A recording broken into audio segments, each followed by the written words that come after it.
How are we doing today? Um, it's fun every day, kind of researching and reviewing, knowing that I'm going to be speaking with you about what I see going on in the news. Again, we are interested in consumer behavior, cost of capital, just all things the economy, because it all kind of impacts real estate investing at one point or another. It's pretty clear that this channel is just starting to gain momentum and grow. I want to thank you very much. We have seen increased, book sales of late. We're now averaging seemingly 10 books a day, which for a self-published author is beyond my wildest expectations. So I appreciate that. I do thank all of the new 5-star reviews. Many of you have read this book and sent me private messages of thanks and appreciation. Do me a favor, if you haven't yet, please leave a 5-star review, because it is pretty clear that once we exceeded 100 5-star reviews, it must have started to rank differently in Amazon's algorithm. So I think we've had 5 or 6 new in the last 24 hours. So if you can take a personal request and leave your 5-star review, I'd love to see what happens if we can get to 200 5-star reviews. The other thing that's become pretty obvious is people are starting to understand what I mean by the importance of learning your market. I don't think there's any new secrets in real estate investing. I don't think there's anything new under the sun. The only thing that, I don't know if it's really unique, but the only thing that I focus on is answering what is a bad, average, good, and great deal. That's what people kept asking about, so I created that course. And just in the last 4 days, let me pick this up. 4 more people have signed up with the coupon code BOOK20, which gives them $20 off the course, and I send them an autographed book. So got 4 more going out today from yesterday. So thank you for that. On to the news at hand. This coronavirus. Yesterday I didn't even bother learning the name, but I guess I should at this point. The coronavirus has had some pretty scary things to talk about. Right now they're estimating that up to 500,000 people could be impacted just in China, given the growth rates. The World Health Organization is having an emergency meeting talking about it. Lots of scary stuff coming out of it. It is actually so scary it's starting to feel overblown, if I got to be honest with you. But anyways, it's highly contagious, and that's not good. It does appear to have a 4% mortality rate, which is higher than I had read earlier, which is really scary, especially when you take 4% against 500,000, you get 20,000, if my math is right. And that's pretty scary. On a good note, as I actually said yesterday, the peak of infections should be this month, assuming we don't have a secondary spread. If we've been successful as a world sort of containing this nasty bug, we should see peak infections this month, and then hopefully get this behind us. So let's hope that's true. It would be great to get to the peak and get this behind us. It could really be a problem, but at this point, it's kind of starting to feel. I mean, I've been saying for a long time, watch out, watch out. So now I'm starting to say, okay, this might be just a little bit overblown.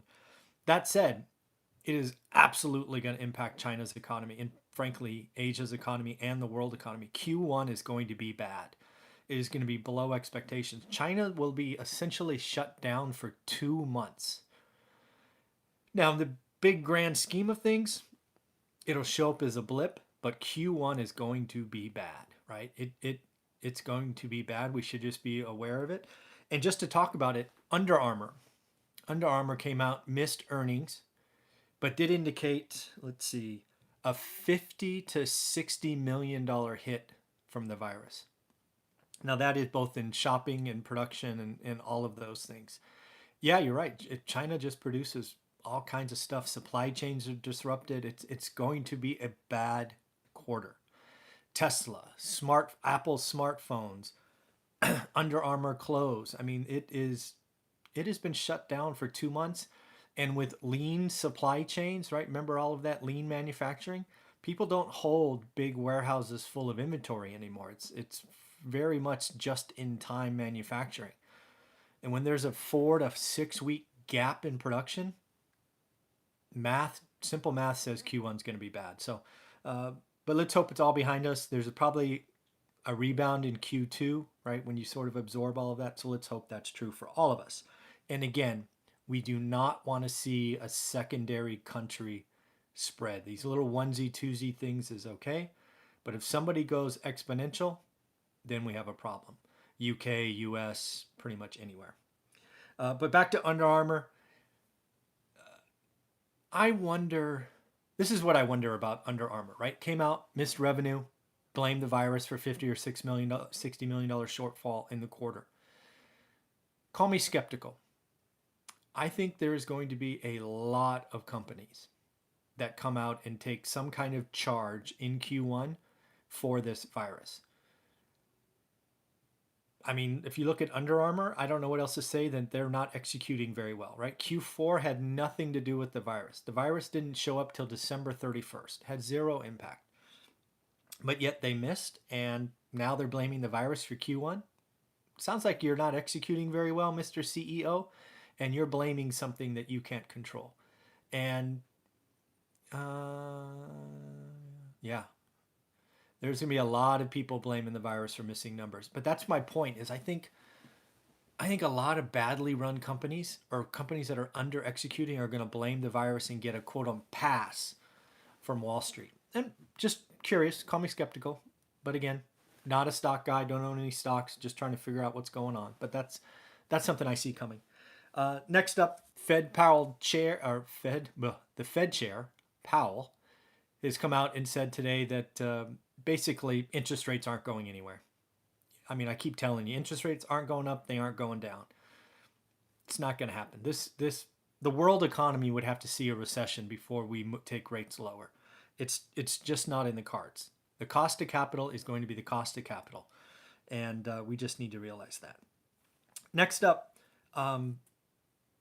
as a human being, as a parent, I am struck by, I don't know how to say this, but the sadness I feel for Vanessa Bryant. Vanessa Bryant is the wife of Kobe Bryant, the mother of Gigi, I think her name was, the poor young teenager or daughter that passed in that helicopter crash with 7 other people.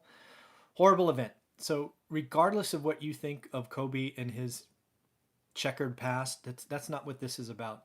I'm feeling for Vanessa Bryant, who's suffering the loss of her husband and her daughter, and doing it in this public social media way. And the question I have for you, and really for her, is, I don't know, is grieving in a social media led environment helping?